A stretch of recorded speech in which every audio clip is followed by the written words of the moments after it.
Hai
semuanya, nama saya Gloria Fuaeng. Seperti yang kita sudah mengetahui bahwa sekarang ini dunia sedang dilanda oleh pandemi atau setidaknya memiliki niat untuk membaca. Nah, jadi untuk pendapat saya tentang proses pembelajaran ini tuh sangat berdampak pada murid, karena ya tadi saya sudah bilang bahwa akan meningkatkan kreativitas siswa, akan membuat siswa lebih tertarik untuk membaca. Nah, di sini mengapa siswa tertarik untuk membaca? Karena di PowerPoint itu kalau dibuat secara estetik atau yang kalimat-kalimatnya tidak terlalu banyak, itu akan meningkatkan minat baca siswa. Kemudian di sini saya memiliki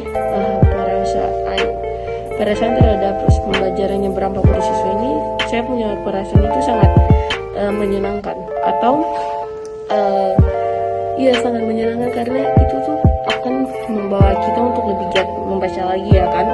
Nah, terus di sini saya memiliki pengalaman. Saya pernah mengikuti suatu lomba, dan lomba itu tuh mengharuskan kita untuk menjelaskan itu menggunakan PowerPoint. Nah, teman saya itu mereka menggunakan PowerPoint tapi kata-katanya banyak, kalimatnya sangat banyak, jadi membuat saya punya niat untuk membaca itu atau memahami kalimat yang terdapat dalam PowerPoint itu sangat rendah atau sangat minim.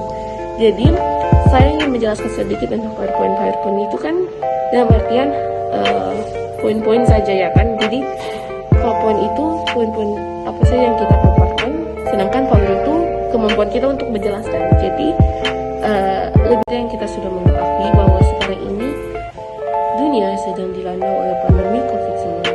Nah, otomatis akan menimbulkan pembelajaran yang baru. Contohnya itu pembelajaran secara daring atau dalam jaringan. Nah, dengan adanya pembelajaran ini mengharuskan kita untuk sekolah offline atau sekolah dari rumah. Nah, dengan adanya sekolah online ini pastinya akan melahirkan atau memunculkan sifat-sifat yang baru bagi siswa-siswa. Nah, contohnya seperti apa? Contohnya itu malas belajar, malas membaca, lebih suka rebahan, dan lebih suka scroll TikTok. Nah, untuk lebih malas membaca ini sangat terlihat jelas karena memang akan memunculkan sifat-sifat yang membuat anak-anak itu malas. Nah, di sini saya akan memberikan pendapat saya tentang proses pembelajaran yang berdampak pada murid. Nah, proses pembelajaran yang berdampak pada murid ini contohnya itu PowerPoint. Oke, kalau kita bicara tentang PowerPoint, kalian langsung sudah tahu karena pastinya guru-guru sudah memberikan kepada kalian semua tugas-tugas dan harus dijelaskan kepada teman-teman menggunakan PowerPoint. Nah, PowerPoint ini merupakan salah satu contoh program literasi, yaitu program literasi dari baca sampai program literasi digital. Program literasi digital inilah yang dimaksud dengan PowerPoint. Nah, dengan adanya PowerPoint ini dapat meningkatkan kreativitas dan inovasi para murid-murid yang tadi-tadinya untuk membaca siswa. Jadi pengalaman saya seperti itu. Kemudian di sini rencana saya ke depan. Rencana saya ke depan bagaimana cara untuk meningkatkan niat baca siswa. Itu saya akan membuat suatu PowerPoint, walaupun slide-nya banyak, tapi memang harus slide banyak karena kan untuk dalam satu frame itu harus kalimatnya secukupnya saja ya kan. Jadi untuk saya itu ya seperti itu. Kemudian selain itu saya akan membuat PowerPoint yang disertai dengan video atau kayak ada animasi-animasi gitu sehingga dapat meningkatkan niat baca siswa. Nah, itu saja menurut saya atau pendapat saya tentang proses pembelajaran yang berdampak pada murid. Semoga ini bisa bermanfaat bagi kita semua. Terima kasih. Selamat siang semuanya. Perkenalkan, nama saya Maharani Kuti. Saya siswa dari SMP Negeri Mataram. Pada kali ini saya akan membuat video testimoni ataupun tanggapan saya mengenai proses pembelajaran selama daring.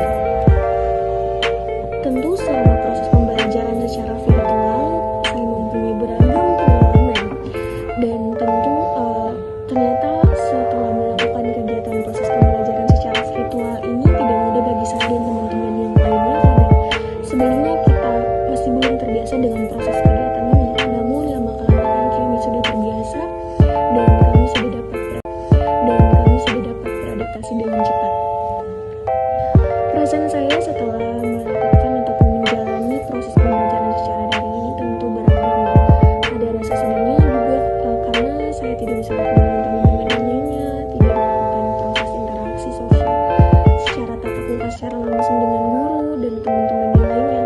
Namun di satu sisi saya juga percaya bahwa apapun yang telah dilakukan oleh pemerintah tentu upaya terbaik untuk kita semua.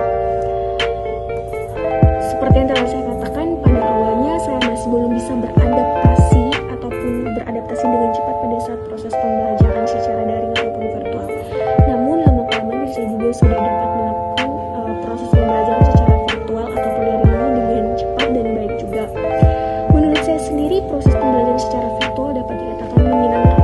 Mengapa menyenangkan? Karena dari proses ini dapat selalu menimbulkan kekreativitas guru dan para siswa. Guru-guru selalu mengeluarkan segala kekreativitas mereka dalam melakukan sesuatu gitu. Contohnya dalam PowerPoint mereka selalu memberikan latar belakang yang bagus, memberikan animasi-animasi lucu dalam pelajaran yang dimana pada awalnya mungkin kita sebagai siswa merasa bosan dengannya. Tapi setelah adanya pembelajaran ini, guru-guru melakukan PowerPoint yang dimana berisi gambar-gambar yang lucu, gambar-gambar animasi, otomatis juga akan berdampak bagi kita semua. Kita tidak cepat merasa bosan dan dapat menerima pelajaran semua dengan baik karena guru meringkas.